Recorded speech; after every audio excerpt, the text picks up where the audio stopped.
నేను ఒక్కొక్కసారి గట్టిగా పట్టుబడితే నేను అంత ఈజీగా వదిలిపెట్టను.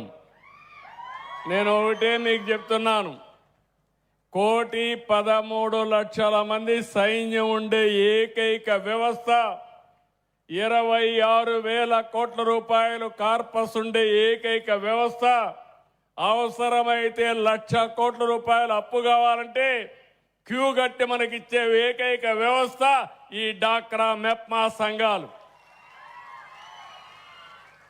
డబ్బులు వస్తుంది కానీ ఆ డబ్బులు ఇంట్లో కూర్చొని గమ్మనుంటే ఆ డబ్బులే మనల్ని మింగేస్తుంది. అక్కడి నుంచి అప్పుల పాలైపోతాం. అయితే మనం చేయాల్సింది 1,13,00,000 కుటుంబాలంటే కుటుంబానికి 3 వేసుకుంటే దగ్గర 3,40,00,000 మంది మార్కెట్ ఉన్నారు. మీరు తయారు చేసిన వస్తువులు మీరు తిన్నా, మీరు వాడిన 3,40,00,000 మార్కెట్. మనం బాగా చేయగలిగితే, క్వాలిటీ చేయగలిగితే, అది అమ్మగలిగితే ఒకసారి ఊహించుకోండి, అక్కడి నుంచి షాపింగ్ మాల్స్లో పెట్టగలిగితే, ఆన్లైన్లో పెట్టగలిగితే ఎంత మార్కెట్ క్రియేట్ చేయగలుగుతా ఒక్కసారి ఆలోచించుకోవాల్సిన అవసరం ఉంది. మీ శక్తి మీకు తెలియదు కానీ మీ శక్తి నాకు తెలుసు. నా ఆడబిడ్డల శక్తి నాకు తెలుసు. ఒకప్పుడు ఏమీ చదువుకోని వాళ్ళు నార్త్ ఇండియాకు పోయి నార్త్ ఇండియాలో ఉండే మహిళల్ని ట్రైనింగ్ ఇచ్చారు. మీరు మలేషియాకి వెళ్ళారు, విదేశాలకు వెళ్ళారు, అక్కడ కూడా మీ ప్రతిభ చూపించారు. అలాంటి పట్టుదలుండే మహిళలు మీరు. అందుకే నేను మిమ్మల్ని అందరినీ కోరుతున్నా, ఈరోజు 93,000 మంది ఎవరైతే ఇటీవల ఒక సంవత్సరంలో మైక్రో ఎంఎస్ఎంఈ ఆంటర్ప్రెన్యూర్స్ అయ్యారు. ఇప్పుడు ఆవరేజ్ అడిగాను, లెక్కలు ఇంకా పూర్తిగా తయారు చేయలేదు కానీ నెలకు 13,000, 15,000 వస్తుందని ఇప్పుడే చెప్పారు.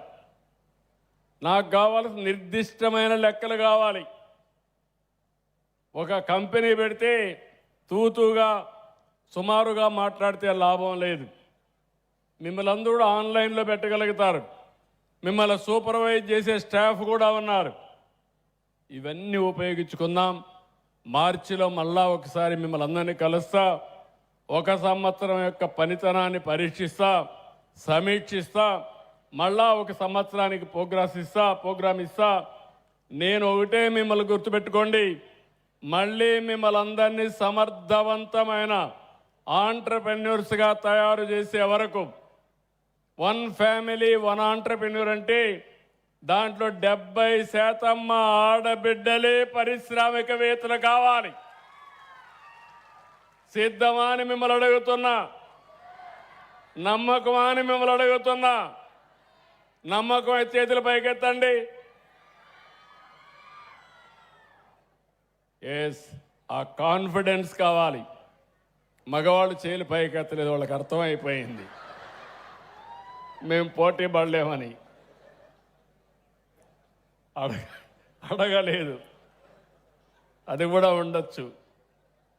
మీ దగ్గర డబ్బులు కూడా లేవు, ఆర్గనైజేషన్ లేదు, అందుకే మిమ్మల్ని అడగలేదు. కాబట్టి ఈ రోజు నుంచి నేను ఆ రోజు చెప్పా కౌంట్ డౌన్ ప్రారంభమైందని. ఇప్పుడు 3 కూడా బాధ్యత ఇచ్చా. నేను ఒక్కడనే చేయాలనుకున్నాను కానీ ఇప్పుడు 3 బాధ్యత ఇచ్చా. కేంద్ర మంత్రిగా చంద్రశేఖర్ గారు లీడ్ చేస్తారు, వీళ్ళిద్దరూ కూడా ఫాలో అవుతారు. అల్టిమేట్గా ఆంధ్రప్రదేశ్లో ఉండే మహిళా సంఘాలని సమర్థవంతమైన సంఘాలుగా తయారు చేసే బాధ్యత 96లో పెట్టిన ఈ వ్యవస్థ 30 ఏళ్ళైనా ఎన్నో ప్రయత్నాలు చేసినా ఎవ్వరూ ఏమీ చేయలేకపోయారంటే అది మీకేసిన ఆ రోజు ఫౌండేషన్ యొక్క బలం అని చెప్పి కూడా నేను మీకు తెలియజేస్తున్నా.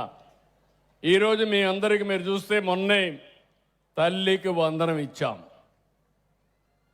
ఎంతమంది పిల్లలుంటే అంతమందికి 10-15 వేల రూపాయలు చొప్పున మీ అకౌంట్లో డబ్బులు వేసే పరిస్థితికి వచ్చామంటే అది మీ మీద ఈ ప్రభుత్వానికి ఉండే గౌరవం అని చెప్పి కూడా నేను మీకు తెలియజేస్తున్నా. రెండోది, ఏదైతే అందరికి కూడా ఒకప్పుడు నేనే ఇచ్చాను, మీకు గ్యాస్ కనెక్షన్లు ఇచ్చాను. కట్టెల పొయ్యిలో మీరు కష్టపడతా ఉంటే మిమ్మల్ని చూసిన తర్వాత బాధ కలిగి మా తల్లి పడిన బాధ మిమ్మల్ని మా ఆడబిడ్డల్లో చూడకూడదని ఆ రోజే నేను గ్యాస్ స్టవ్లంతా మీకు అందరికి ఇచ్చే సిలిండర్లు ఇచ్చా. ఇప్పుడు కొంతమంది ఖర్చు పెట్టుకోలేకపోతే 3 సిలిండర్లు ఉచితంగా ఇస్తున్నాం. దేశంలో ఎక్కడా లేని విధంగా చేశాం. నిన్న మొన్న మీరు చూస్తే 1 సంవత్సరం నుంచి స్త్రీ శక్తి ఉచిత ప్రయాణ సౌకర్యం.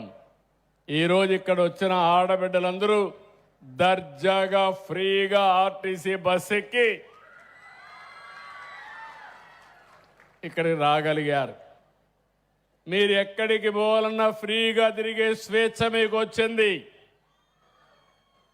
ఎక్కడన్నా ఒక పని చేసుకొని రావాలన్నా, లేకపోతే ఇంకొక పక్కన ఒక దేవాలయానికి పోవాలన్నా, మసీదుకు పోవాలన్నా, లేకుంటే మీ తల్లిని చూడాలన్నా, లేకుంటే మీరు స్వేచ్ఛగా ఎక్కడికి పోవాలన్నా తిరిగే స్వేచ్ఛనిచ్చాం. ఇప్పుడు నేను ఆలోచించేది, ఇవన్నీ కూడా మీ గౌరవాన్ని పెంచుతాయి, మీ అవసరాలు కొంతవరకు తీరుస్తాయి, మీ ఇబ్బందులు తొలగిస్తాయి. ఇంకా సమాజంలో మీకు ప్రత్యేకమైన గుర్తింపు రావాలంటే మీరు 10 రూపాయలు వేరే వాళ్ళకి ఇచ్చే స్థాయికి మీరు ఎదగాలి. అందుకే 1 ఫ్యామిలీ 1 ఆంటర్‌ప్రెన్యూర్ అంటున్నా. ప్రతి నెల నేను మీటింగ్ పెట్టుకుంటా, స్పష్టమైన ఆదేశాలు ఇస్తా. నేను కూడా 3 నెలలకు ఒకసారి మిమ్మల్ని కలుస్తా. కలిసి ఏం చేశామో చెప్తాం.